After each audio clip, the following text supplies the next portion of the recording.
안녕하세요. 오늘도 사연살롱을 찾아주셔서 감사합니다. 이혼 1년차 여성입니다. 저는 5년의 연애와 5년의 결혼 생활을 뒤로하고 혼자 제2의 인생을 살고 있어요. 뭐든 마음먹는 게 힘들지 막상 시작하면 못할 것도 없다더니 제가 그렇네요. 입 밖으로 이혼이라는 말을 꺼내놓는 것도 두려웠고 이혼을 결심하기까지도 참 긴 시간이 걸렸어요. 하지만 이혼을 하고 1년이 지난 지금에 와서는 왜 그동안 멍청하게 참고만 살았을까 후회가 될 정도로 현재 생활에 만족하고 있답니다. 제가 남편과 처음 만난 건 대학교 신입생 OT 때였어요. 저는 국문과 1학년 신입생이었고 남편은 군복무를 마치고 막 복학한 선배였어요. 대개 신입생 뒤풀이 자리는 선후배가 섞여서 있잖아요. 저희 과도 마찬가지였어요. 제 앞과 옆자리에는 남자 선배들이 앉았는데 하필 술버릇이 안 좋은 인간들이었죠.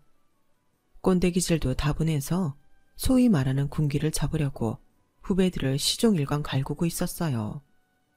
고작해야 신입생들과 한두 살 차이 나면서 나 신입생 땐 말이야 어쩌고 저쩌고 해가면서 마치 인생을 반백년은 살아본 사람처럼 구는데 못 봐주겠더라고요.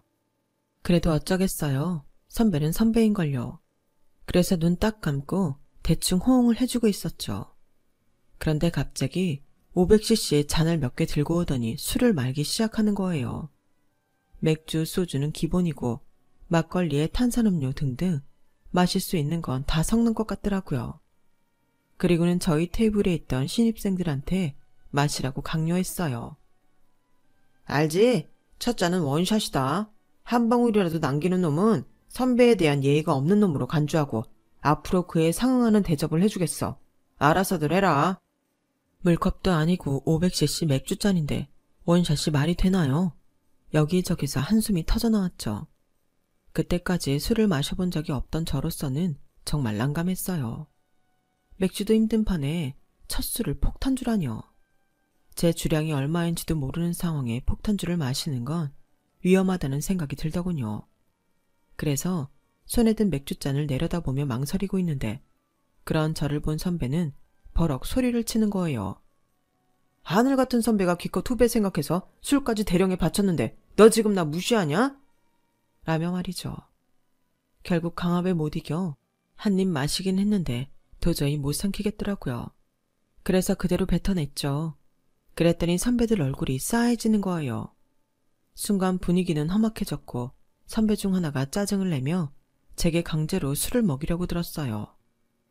건방지게 선배가 말아준 술을 거부하는 거냐며 이거 다 마시기 전에는 집에 안 보내준다고 하면서요. 그런데 그거 아시죠? 싫다는 걸 강요하면 더 하기 싫은 거요. 그날 제가 그랬어요. 술을 안 마시면 앞으로 대학 생활이 고될 거라는 건 알았지만 그렇다고 쉽게 져주기는 싫어서 끝까지 안 마신다고 뻗댔죠. 그러자 분위기는 험악하게 변해버렸고 급기야 제게 술을 강요하던 선배 입에서 욕설이 터져나왔어요. 살면서 누구한테도 그런 욕을 들어본 적이 없던 저는 너무 수치스럽고 기분이 상했지만 거기서 더 맞섰다가는 저뿐만 아니라 제 동기들까지 피해를 입을 것 같아서 그냥 술 마시고 끝내야겠다 생각했어요. 그런데 그 순간 영화 속 한 장면처럼 기다렸다는 듯이 흑기사가 나타난 거예요. 바로 제 남편이었죠. 공지를 늦게 받았다며 뒤늦게 술집에 합류한 남편은 저희 테이블로 다가왔어요. 그리고는 제 앞에 놓인 제 몫의 잔을 들고 벌컥벌컥 마시더라고요. 그리고는 야, 이걸 사람 먹으라고 만 거냐? 네 맛도 내 맛도 아니잖아. 내가 제대로 말아줄 테니까 니들이 먼저 먹어보고 술 많은 기술부터 길러라. 그리고는 각종 술과 찌개 국물, 골뱅이 무침 등등 술잔에 집어넣기 시작했어요. 보기만 해도 토가 쏠릴 것 같은 비주얼이었죠. 그걸 신입생들을 괴롭히던 선배한테 내밀며 그러더군요. 선배가 주는 술이니까 마셔야겠지. 니들 말대로 하늘 같은 선배님이 친히 말아주신 술이잖아. 아, 첫 잔은 원샷인 거 알지? 한 방울도 남기지 마라. 선배님 화나신다. 자, 좋은 말 할 때 마셔. 군복무를 마치고 제대한 대선배 복학생이 끼어들자 저를 갈구던 선배도 못 이기는 척 잔을 받아들었어요. 그리곤 한 모금 마시다가 그대로 내뿜었죠. 이거 봐라. 어디 감히 선배님이 주신 술을 뱉어? 어떻게 다시 말아주랴? 그러자 방금 술을 뿜은 선배가 고개를 절레절레 흔들었어요. 왜? 못 마시겠어? 그럼 니들은 못하는 걸 왜 신입생들한테는 강요하는 건데? 때가 어느 땐데 아직도 꼰대짓을 하고 난리냐고. 애들 부모님이 공부하라고 대학 보냈지. 니들 꼰대 노름에 딸랑이들하고 대학 보냈냐? 그런 거 하고 싶으면 니들 집에 가서 해. 귀한 남의 집 자식들 데려다 괴롭히지 말고. 선배는 개뿔. 니들이 이러는데 얘들이 니네를 선배로 생각하겠냐? 선배가 선배다워야 후배들이 니들을 선배 대접을 하지. 한 번만 더 이딴 짓거리들 해봐. 그때 니들 실명 그대로 언론사에 고발할 테니까 알았어?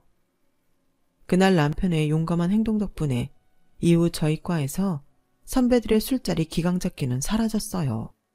그리고 신입생들 사이에서 남편의 인기는 하늘을 찔렀죠. 당시 남편은 매너 좋고 성적도 좋은 선배로 유명했어요. 깔끔한 외모도 인기 비결 중 하나였죠.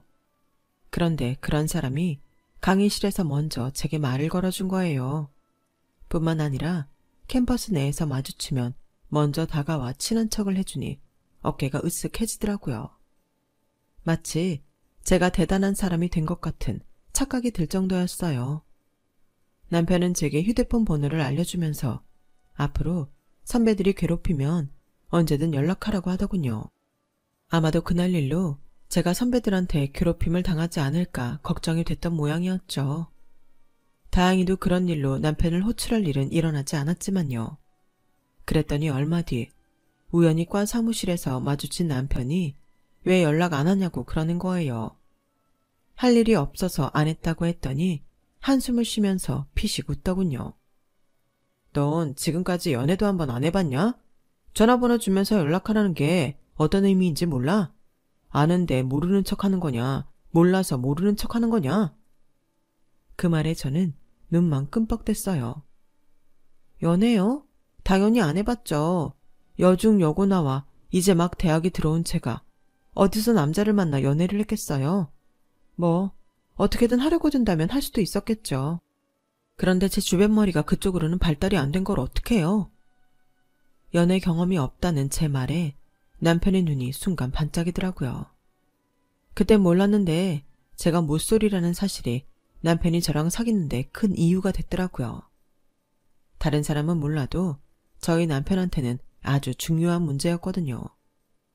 저희 남편은 소유욕도 강하지만 결벽증도 있는 사람이라서 남의 손을 탄 물건을 좋아하지 않았어요. 물건을 고를 때도 그러니 자기 여자를 고를 때는 더더욱 그랬죠. 그날 이후 남편은 매일 도장을 찍으러 오는 일수꾼처럼 제가 있는 강의실로 찾아왔어요. 전화면 문자는 수시로 해댔고요. 학식을 먹으러 가면 어떻게 알고 왔는지 늘 제 앞에 나타나기도 했죠. 그러자 저희 과에서 저랑 남편이 사귄다는 소문까지 돌기 시작한 거예요. 분위기는 대략 남자가 아깝다 이런 거였죠. 솔직히 저는 이해가 안 갔어요. 제 외모가 그렇게 눈에 띄게 뛰어난 게 아니라서 처음엔 이 남자가 나한테 왜 이러나 싶었거든요. 혹시 내가 부잣집 딸인 줄 착각하고 돈 때문에 이러나 싶기도 했고요. 그런데 남편 말을 들어보니 애초에 그런 건 고려사항이 아니었더라고요. 사람이 사람한테 끌리는 데는 돈이나 외모가 중요한 게 아니야. 뭐 안 그런 사람도 있겠지만 적어도 나한테는 그래. 난 그냥 너라는 사람이 좋은 거지 다른 이유는 없어. 성은아, 나랑 만나볼 생각 없니? 난 뭐든 가벼운 건 싫어해. 이 사람 저 사람 만나가며 난잡하게 사는 건 더더욱 싫고. 너만 좋다면 난 네 부모님께 인사드리고 정식으로 교제를 하고 싶어. 당시 남편은 고작 20대 중반에 불과한 남자였는데도 생각은 꽤 진중해 보였어요. 저는 그런 점이 마음에 들더라고요. 적어도 이 남자랑 사귀면 애인이 양다리 걸칠 걱정은 안 하겠다 생각했죠. 학교 생활에 있어서도 그리고 학업에 관해서도 남편은 제게 도움이 되는 사람이 분명했어요. 게다가 신입생 OT 때 이후로 남편에 대한 호감도가 상당히 높았던 것도 남편과 사귀게 된 가장 큰 이유였죠. 부모님은 제 첫 남자친구가 인사를 드리러 온다는 사실에 많이 긴장이 되셨나 봐요. 평소랑 다르게 옷도 신경을 쓰시고 엄마는 잔치상이라도 차릴 기세로 음식을 하셨더라고요. 남편은 마치 결혼 허락을 받으러 온 사람처럼 엄마한테 드릴 꽃다발과 아빠한테 드릴 양주까지 사들고 왔어요. 그리고는 저희 부모님 앞에서 우리가 어떻게 교제를 해 나갈 건지, 그리고 졸업 후 진로에 대한 것까지 장황하게 설명을 했죠. 게다가 저희 아빠를 가장 기쁘게 했던 건 자체 통금 시간을 10시로 정해서 그 시간 안에는 무슨 일이 있어도 저를 집에 들여보내겠다고 약속했다는 점이에요. 솔직히 저는 그 점이 가장 마음에 안 들었지만요. 아빠와 남편은 마치 큰 거래를 성공리에 마친 사람들처럼 악수를 하며 협상 아닌 협상을 마무리했어요. 버스 정류장까지 남편을 배웅하면서 아까 못한 말을 꺼냈어요. 오빠, 누구 마음대로 10시 통금이야. 요즘은 고등학생들도 야자 끝나면 10시 넘어서 집에 가는데 대학생인 내가 10시인 게 말이 돼? 10시까지 집에 들어가려면 동기들이랑 맥주 한 잔도 못 마신다고. 그러니까 10시로 해야지. 그 맥주 집에서 마시면 되잖아. 그리고 네가 언제부터 술 맛을 알았다고 맥주 타령이냐? 암튼 난 네가 밤늦게까지 술 퍼마시고 다니는 꼴은 죽어도 못 보니까 그렇게 알아. 남녀가 유별한데 그 시간까지 왜 같이 술을 마셔? 어림도 없어. 조선시대 선비처럼 꼬장꼬장하게 나오는 남편 앞에서 할 말을 잃었어요. 그런데 생각해보니까 통금이 있어서 힘든 건 저뿐만이 아니더라고요. 남편 역시 10시까지 저를 집에 들여보내야 하니 애로사항이 이만저만이 아니라는 판단이었죠. 한창 혈기왕성한 나이에 성인 남자니까 말이에요. 그래서 누가 이기나 해보자는 심산으로 꿋꿋하게 10시 통금을 지켜나갔죠. 그런데 이놈의 인간이 의지 하나는 정말 대단하더라고요. 단 한 번도 통금 시간을 어기는 적이 없는 거예요. 게다가 자기는 혼전 순결주의자라면서 키스 이상은 진도도 안 나가더라고요. 그렇게 저는 5년 동안 성모 마리아가 된 심정으로 연애를 했어요. 덕분에 저희 아빠의 전폭적인 지지를 등에 업은 남편과 저의 연애는 5년이 지나도록 순조롭게 이어졌고 결혼으로 이어지게 되었죠. 처음부터 양가 부모님께 말씀드리고 시작한 연애였기에 결혼 얘기가 나오는 건 너무도 자연스러운 일이었어요. 언제 하느냐만 결정되면 되는 일이었죠. 정확한 일정에 대해 얘기를 한 적은 없었지만 둘 다 직장에서 자리를 잡으면 그때 하게 되리라는 생각은 했던 것 같아요. 저보다 1년 먼저 졸업한 남편은 졸업하던 해 언론사에 취직을 했어요. 그리고 저는 이듬해 광고회사에 들어갔고요. 이제 막 사회생활을 시작하게 된 저는 꽤 빨리 직장생활에 적응이 되었어요. 기왕 시작한 일 제대로 해보겠다는 야심도 있었고요. 그런데 입사 1년도 되기 전부터 남편이 결혼 얘기를 꺼내기 시작하더라고요. 결혼하자고? 오빠, 나 이제 막 취직했어. 나도 내 인생 좀 즐겨보고 싶어. 월급 모아서 해외여행도 가고 옷이랑 백도 좀 사고 싶다고. 그래서 말인데 결혼은 좀 천천히 하면 안 될까? 얘 정말 안 되겠네. 너 그렇게 버는 족족 다 써버리면 결혼은 무슨 돈으로 하려고? 설마 부모님 노후자금 빼서 결혼하려는 건 아니지? 정신 차려. 옷, 백, 그딴 거 다 한때야. 명품으로 도배하고 다니는 여자들 보면 부러울지 모르겠지만 매달 카드 할부금 갚는 거 보면 마음이 달라질걸? 없는데 쪼들려 가면서 뭐하러 그런 걸 사니? 해외여행도 그래. 한창 일해서 돈 벌어야 할 나이에 별스타에 올릴 사진 찍으려고 카드 긁어가며 해외 나가는 게 말이 되니? 그런 건 생활에 여유가 생기면 그때 해도 돼. 그러니까 얼른 결혼해서 둘이 열심히 돈 모으자. 그리고 조금 일찍 은퇴해서 세계 일주 다니면서 여유롭게 살자고. 넌 그냥 나만 믿으면 돼. 내 머릿속엔 우리 미래에 대한 계획들이 다 들어있으니까. 언제나 그렇듯 남편은 자신만만했어요. 솔직히 좀 답답한 면이 있긴 하지만 지금까지 남편이 틀린 말을 한 적도 없고 남편 말을 따라서 손해본 적도 없었기에 마음이 흔들리더라고요. 그래서 결혼을 하기로 했죠. 그리고부터는 속전속결이었어요. 남편은 이미 오래전부터 결혼에 대한 계획을 세워놓았더라고요. 예식장부터 스멜을 비롯해 혼수까지 어디서 하고 어떻게 해야 하는지를 훤히 알고 있었어요. 덕분에 저는 남들처럼 고생 안 하고 결혼식을 치를 수 있었죠. 어쩌면 그때부터였는지도 몰라요. 제 인생의 주도권을 남편 손에 쥐어준 거는요. 남편은 신혼 초부터 제게 가계부를 쓰라고 강요했어요. 뭐? 가계부? 요즘 누가 그런 걸 써? 누가 쓰냐고. 어차피 어지간한 건 자동 이체 해놨고 카드 쓰는 건 폰으로 문자 오잖아. 그거 계산해보면 대략 한 달 지출 규모 나오는데 뭐하러 귀찮게 그런 걸 써. 넌 항상 그게 문제야. 뭐든 제대로 할 생각을 해야지. 대략이 뭐냐 대략이. 가계부를 써야 지출이 한눈에 들어오고 그걸 봐야 쓸데없는 지출도 줄일 수 있는 거라고. 오빠, 말이 쉽지 회사 일에 집안일까지 하기도 바쁜데 그런 걸 언제 쓰고 있어? 그렇게 가계부를 쓰고 싶으면 오빠가 써. 똑같이 직장 다니는데 오빠는 집안일 하는 거 없잖아. 야, 그걸 말이라고 하냐? 너희 회사랑 우리 회사는 일의 강도가 다르잖아. 너 일주일에 야근 며칠이나 해? 난 하는 날이 안 하는 날보다 더 많아. 누군 집안일 안 하고 싶어서 안 하냐? 그렇게 따지면 너 우리 결혼할 때 뭐 준비했어? 예식장부터 하다못해 네 메이크업까지 내가 다 엄선해서 골랐잖아. 근데 그깟 집안일 좀 한다고 유세를 떠냐? 넌 그래서 문제라는 거야. 그때 알았어요. 부부싸움은 대단한 일로 싸우는 게 아니라 사소한 일에서 크게 번지는 싸움이라는 걸요. 결국 서로 간의 합의점을 찾지 못한 채 가계부 문제는 흐지부지 되었어요.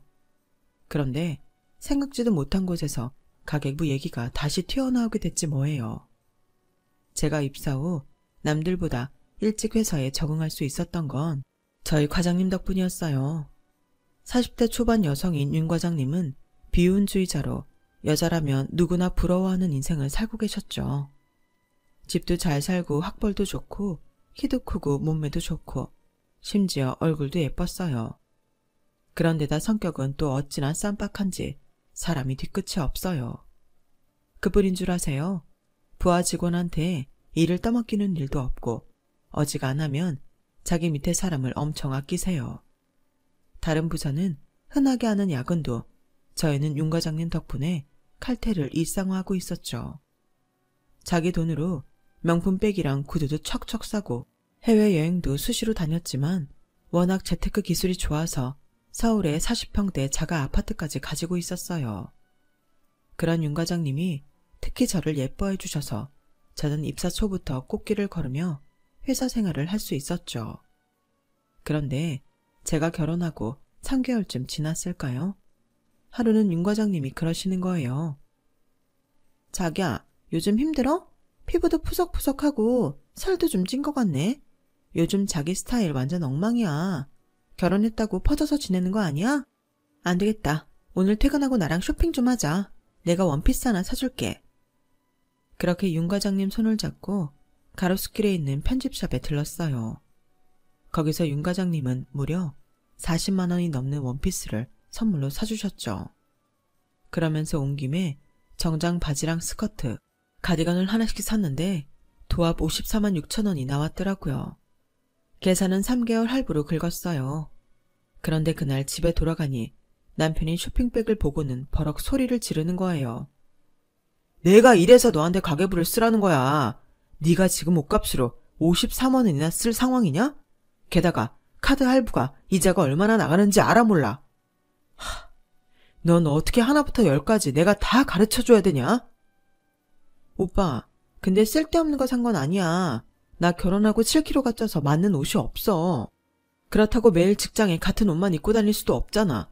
이게 가격은 좀 나가도 원단이 좋고 디자인이 무난해서 오래 자주 입을 수 있는 옷이야. 결과적으로는 비싼 게 아니라고. 비싼 게 아니긴. 암튼 길게 말할 필요 없고 오늘부터 당장 가계부 써.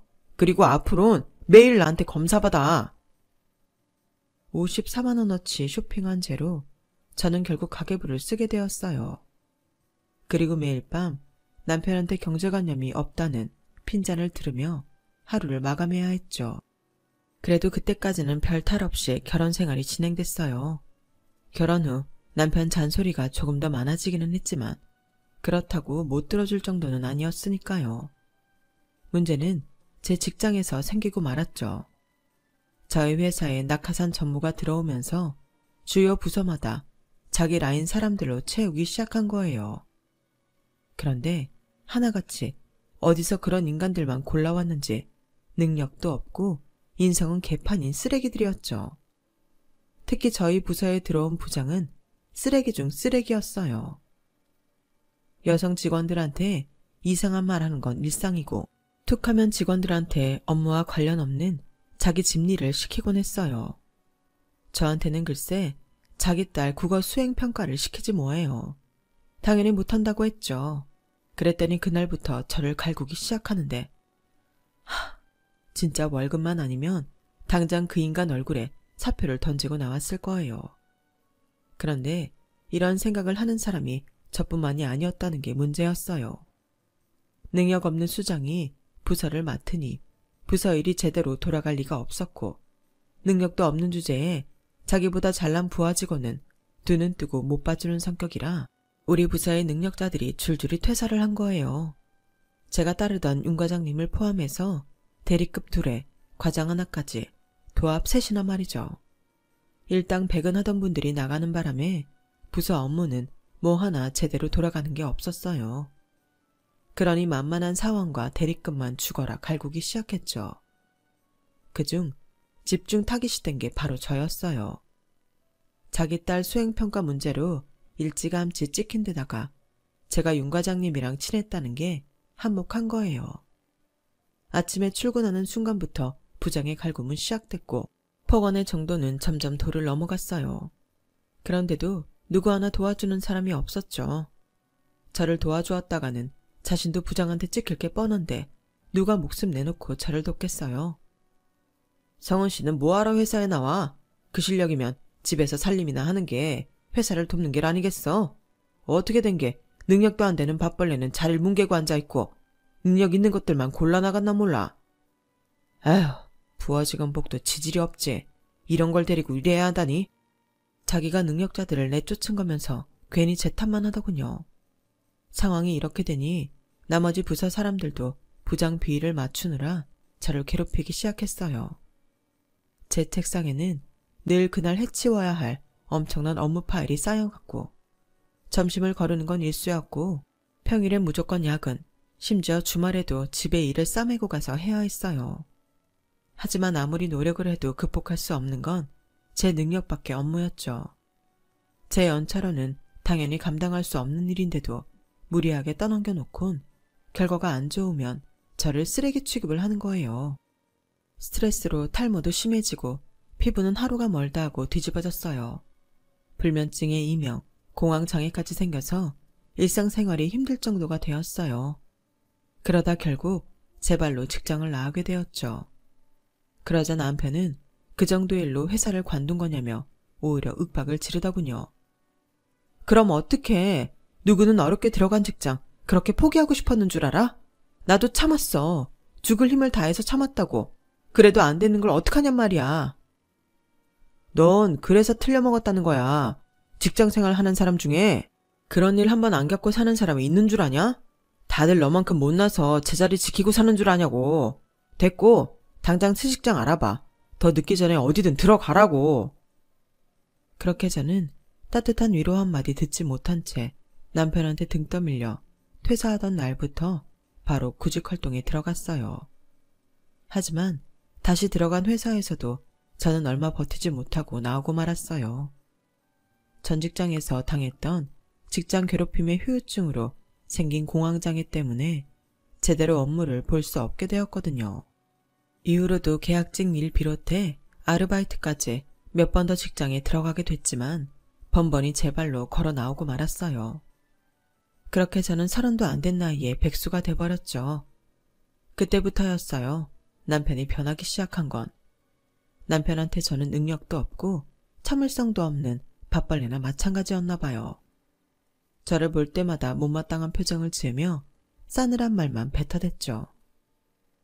매달 나가는 보험금만 도합 60만 원이야. 너도 양심이 있으면 네 보험은 알아서 처리해야 하는 거 아니냐? 솔직히 제 앞으로 들어가는 보험금은 10만 원 정도에 불과했는데도 남편은 마치 다 제 몫으로 들어가는 것처럼 화를 내더군요.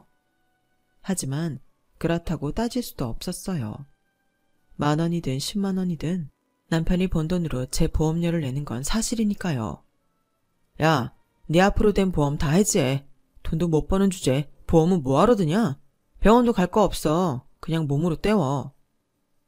시고모님이 보험 일을 하셔서 결혼 전부터 남편과 저는 여러 개의 보험을 들어놓았는데 남편은 제 보험료 내는 돈도 아깝다며 해지하라고 했어요.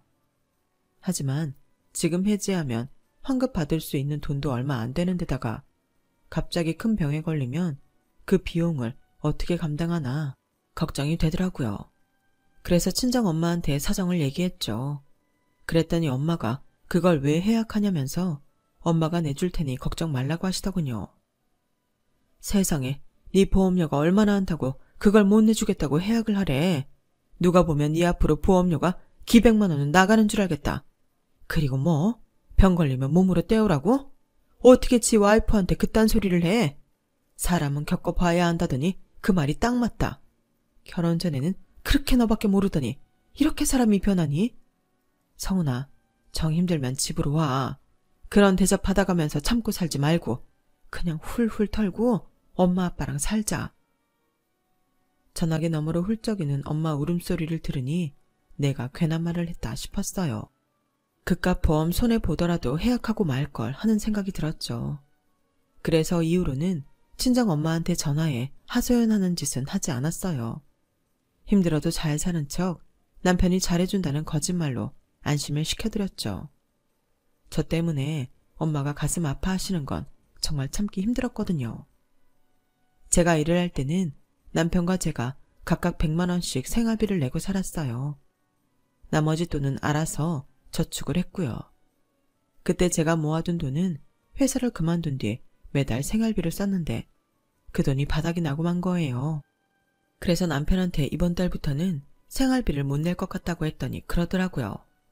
그래서 뭐 나보고 돈을 더 내라는 거야? 난 그렇게는 못해. 내 몫의 생활비는 100만 원이니까 앞으로도 난 그 돈만 낼 거야. 그걸로 네가 알아서 알뜰하게 살아봐. 100만 원으로 매달 남편 보험료와 식비, 그 밖의 생활비까지 다 해결해야 하니 늘 빠듯했어요. 가계부를 적어가며 아무리 절약을 해도 1,000원짜리 한 장 마음대로 쓸 수 없었죠. 그렇게 힘겹게 생활을 해도 제게 돌아오는 건 남편의 핀잔뿐이었어요. 이런 날들이 2년, 3년을 넘어가자 저는 예전에 활기찼던 모습을 완전히 잃어버리게 되었어요. 남편 말대로 나는 뭘 해도 안 되는 사람이구나 싶은 게 자존감이 끝도 없이 내려갔고 그러다 보니 어떻게 해도 남편 성에 안 차는 내 모습이 스스로도 한심하게 느껴지게 되었죠. 아이를 갖는 건 꿈도 꾸지 못했어요. 이런 상황에 애는 무슨 애야. 제발 네 주제를 알아라. 솔직히 난 당장 애가 생길까봐 그게 더 무섭다. 너 같은 여자가 애는 제대로 키우겠니? 네 인생 하나 망쳤으면 됐지. 애 인생까지 망칠 생각이냐고.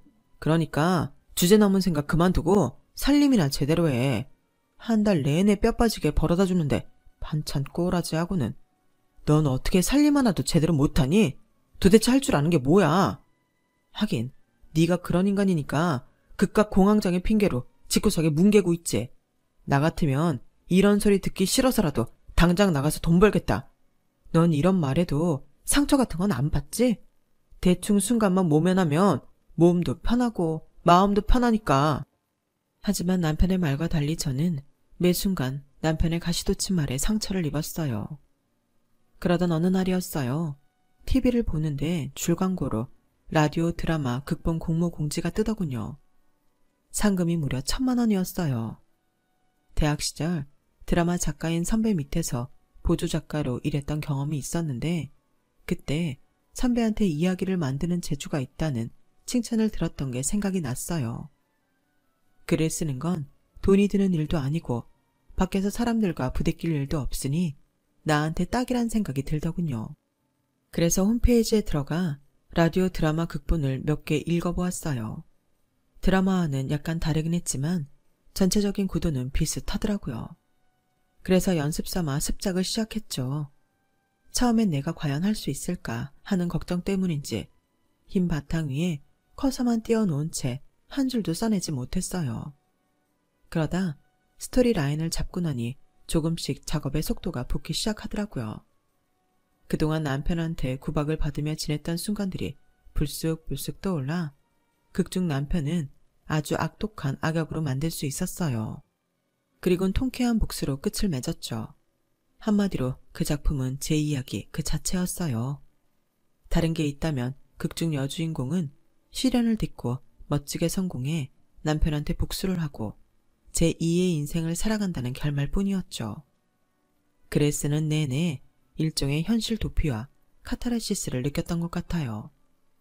그래서 탈고를 하고 나니 가슴이 뻥 뚫리는 게 속이 다 시원하더라고요. 공모전에 당선이 되지 못하더라도 한 편을 온전히 완성했다는 것만으로도 만족할 수 있을 것 같더라고요. 그런데 제가 쓴 글 어떻게 남편이 봤는지 또 잔소리를 늘어놓기 시작한 거예요. 야, 글은 아무나 쓰냐? 네가 뭔가 착각하는 모양인데 네 실력으론 택도 없어. 괜히 작가다 뭐다 헛바람 불어서 시간 낭비하지 말고 밥이나 하고 빨래나 제대로 해. 집안 살림도 제대로 못하는 게 작가는 얼어 죽을 작가. 그래도 혹시 모르는 거잖아. 모르긴 뭘 몰라. 너 대학 때 신춘문예에도 몇 번 내봤다며. 근데 지방지라도 뭐 하나 된 거 있어? 없지?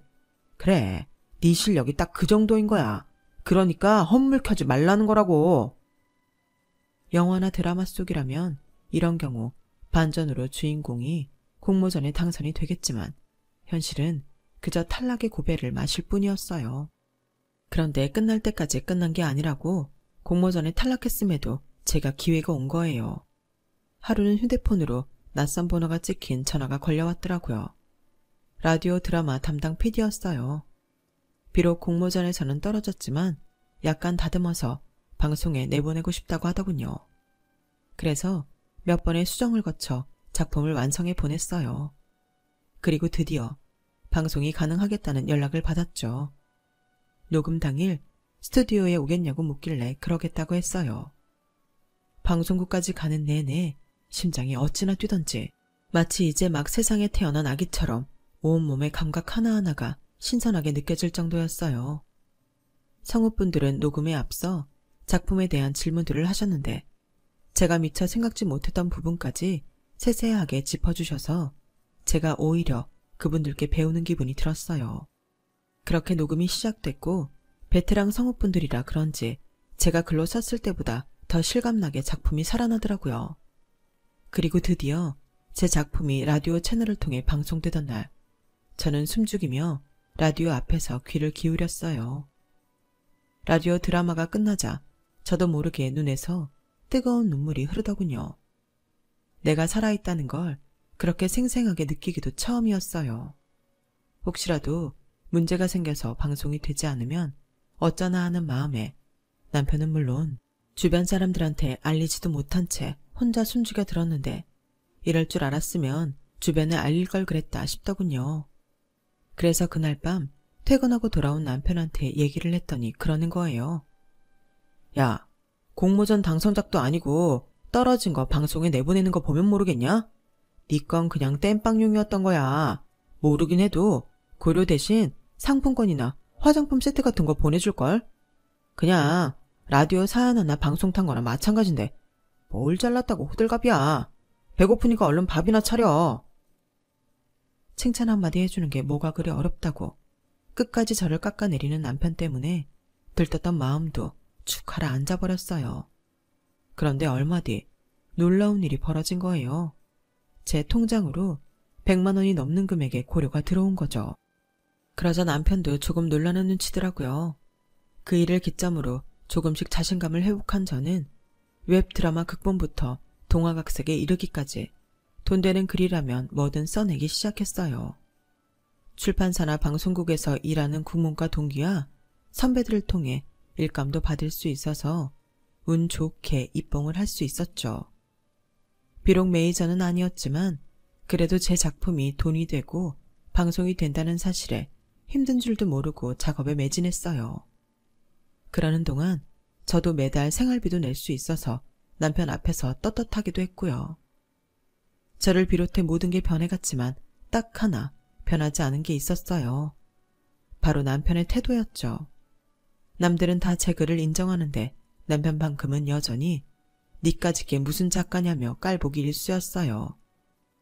남편한테는 그저 그동안 못 받은 생활비를 받아내는 것 외에는 관심도 없는 것 같더라고요. 그런데 그 와중에 남편에 대해 정을 떼게 된 결정적인 사건이 벌어진 거예요. 하루는 인터넷 쇼핑몰에서 빅세일을 하길래 9,900원 무료 배송 특가 상품으로 바디 로션을 하나 구입했어요.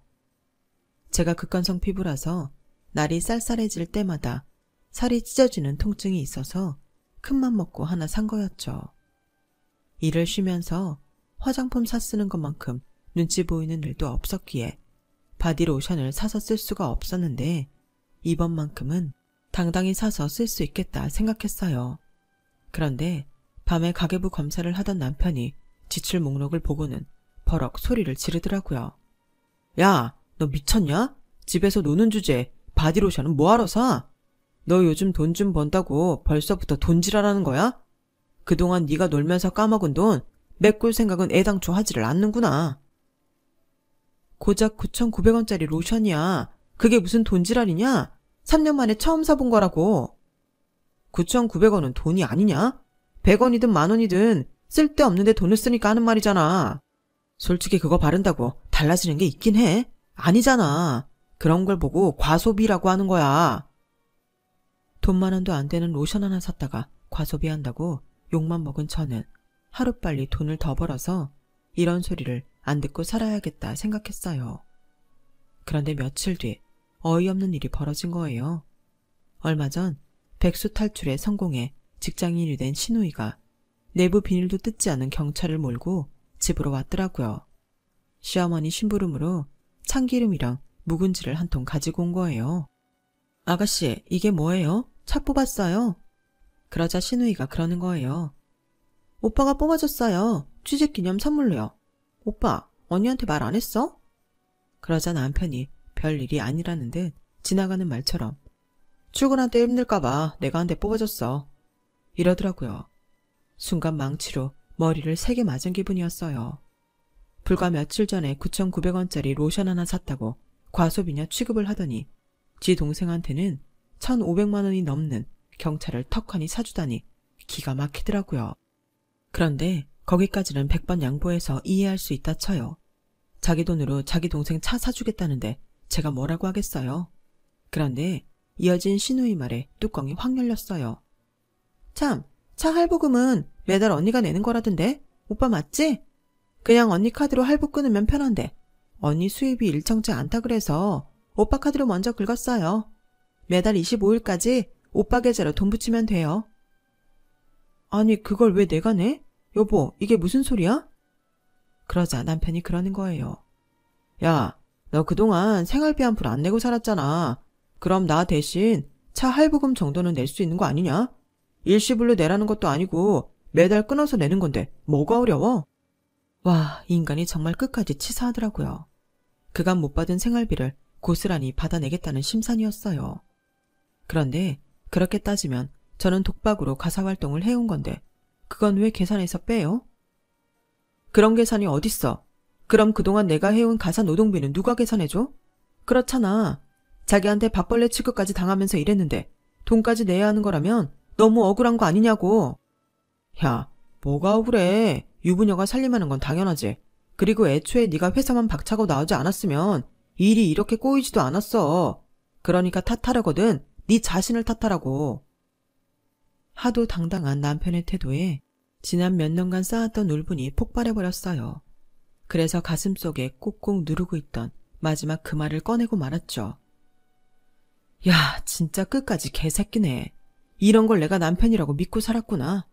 누군 일하기 싫어서 일 그만뒀어? 살려고, 어떻게든 살고 싶어서 그만둔 거잖아. 내가 회사에서 어떤 상황에 몰렸었는지 누구보다 잘 아는 인간이 어떻게 그렇게 말을 해? 난 당신이 내 처지였다면 그렇게 매몰차게 당신 탓하지 않았을 거야. 정신적으로 힘든 사람한테 퇴사 당일날 재취업하라고 등 떠밀기보다는 다친 마음부터 보다듬어 줬을 거라고. 그게 부부 아니니? 너란 인간은 나한테 남보다도 못하게 굴었어. 날 괴롭힌 직장 상사보다도 네가 더 잔인한 놈이었다고.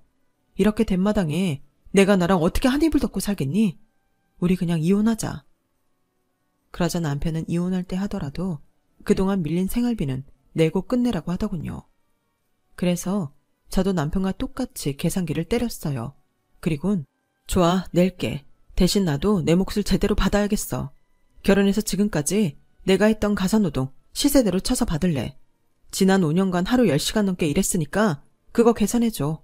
그럼 나도 매달 100만 원씩 쳐서 밀린 생활비 낼게. 집안일은 여자가 해야 한다는 둥 개소리 할 거면 그만두는 게 좋을 거야.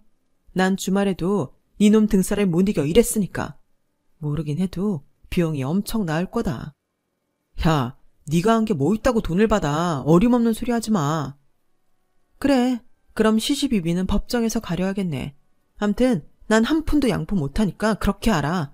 이 인정머리 없는 개자식아. 결국 남편과 저는 이혼 소송을 통해 갈라서게 되었어요. 그리고 법정에서 그동안 남편이 제게 했던 행동과 말들이 고스란히 공개되었죠. 그걸 들은 저희 부모님은 뒷목을 잡으셨고 절대 용서 못한다며 남편을 향해 일을 가셨어요. 결국 판결을 통해 저는 전액은 아니었지만 가사 노동에 대한 대가를 받을 수 있었어요. 집과 살림도 처분해 재산 분할도 했고요. 법대로 하자 남편은 자기 계산과 달리 엄청난 손해를 보게 되었어요.